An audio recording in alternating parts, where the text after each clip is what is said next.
Hey guys, Myles here with Tactical Hyve, and today's video is kind of a fun video. In the past, on previous videos, you've probably seen some of the other subject matter experts and myself just have fun after range days and shoot far targets, you know, whether that 50 yards, 100 yards, 180 yards.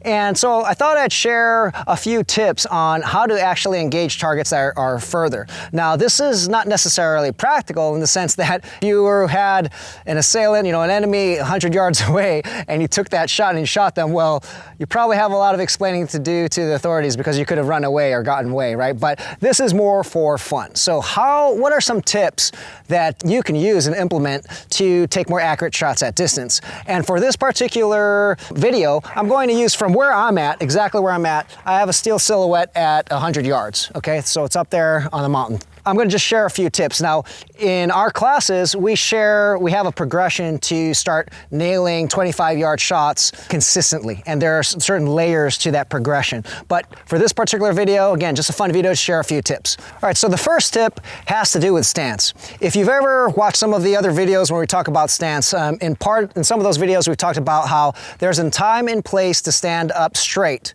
and there's a time and place to get into a shooting stance, a fighting stance, right? And just quickly, if you are going to if you're in a practical shooting environment or this is a real gunfight, you are going to most likely be in a fighting stance. You're going to be taking rapid shots, so you have to have a good stance to battle recoil. Now, if you are shooting for precision, something long range, long distance, this is where steadiness is more important than stability. And in order to have steady arms, steady hands with your guns, keeping your sights steady on target, you need to release all tension in your body. So if I stand up straight, I'm releasing all tension. I'm using my skeletal alignment to kind of keep me up. I can stay here, you know, we stand around all day just like this without any issues. We don't stress because we're using our skeletal alignment here. We can just stay here without any tension. But if I was nailing that 100-yard shot with a bent knees, you know, crouched down a little bit, bent forward, my arms kind of maybe they're stiff in a certain way or whatever it might be, there's tension. After some time, you're going to start to shake, and that's going to affect your accuracy if you're shooting targets very, very far away. So the first tip is literally just stand up straight. Okay, stand up straight because you're taking single shots. You don't need to worry about that recoil. So if you saw me in the video here, I just was standing just like this straight, drew my weapon, and then took that shot. If I had to take rapid fire shots, most likely I'm going to feel that recoil, right? Now, different people, different weight sizes are going to feel that recoil differently, and depending on your caliber, all that stuff. But once again, if we're taking single shots, it doesn't really matter. So stand up straight. So that's the first tip. Right from here, stand up straight. You get a far target. You want to go take the shot with a steady stance. Okay, then the second tip to shooting really far targets is to really prep your trigger. Okay, long range shooters do this. They want to make sure they have all the slack if they're using a 2-stage, or if they're using a single stage, they get all of the padding, the space from the pad of their finger out of the way so that once they move that finger, it actually breaks the shot. Because whenever you have, so I was shooting a P365, this is all stock, okay? And take a look, this is dry right here, okay? But take a look at how much this trigger moves. So it goes down to here. So there's a lot of movement. There's a lot of movement here, and nothing's happening. But if I take the shot from here, I'm going to grossly exaggerate, take the shot from here, there's all this movement that is going to possibly move the gun, okay, off target. Okay, so what you want to do is, right now I've racked the slide, I'm going to get to that wall. And I want to even go past that to the point right before the trigger breaks. Okay, so that's a fully prepped trigger.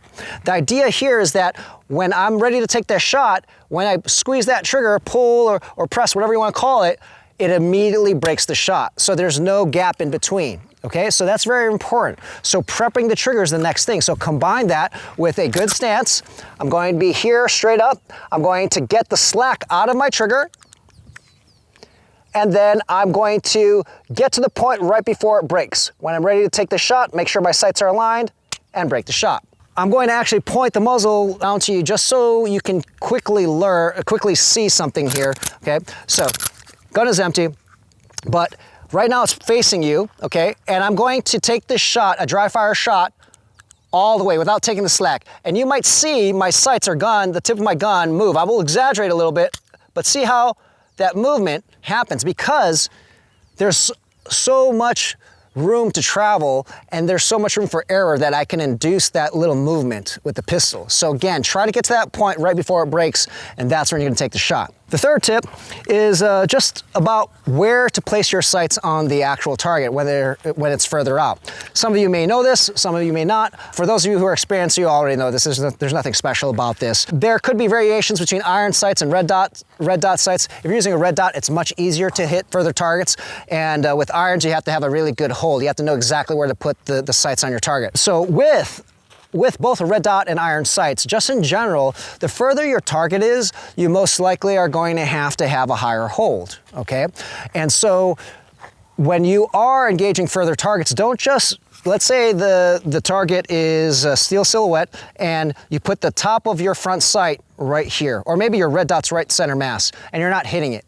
Depending on the distance, you could be shooting low. And so the idea here is the further the target is, generally speaking, you're going to get much higher, okay? So these are, there's a lot to it, but I'm trying to give you guys some general tips that you can immediately use and when you're trying to shoot long range targets for fun, okay? So you ideally want to get the front blade of your iron sight gun higher. How high? You're gonna have to find that hold. Okay, so for this 100-yard target, all right, with this elevation too, I actually had to place my front sight, the top edge, literally cutting the neck. Okay, cutting the neck. And then I was able to hit center mass, okay?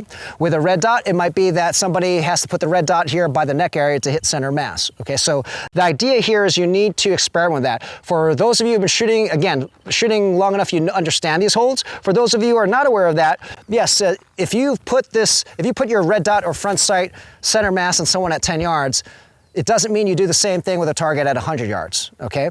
So you have to keep that in mind. So those 3 tips are very simple to use and very simple to implement right away, so give it a try. Now remember, there's more layers to this, but those 3 will help you, especially if you've never been aware of them. You'll be more accurate than you were previously. So have a steady stance, straight up, use your skeletal alignment, prep your trigger all the way, okay?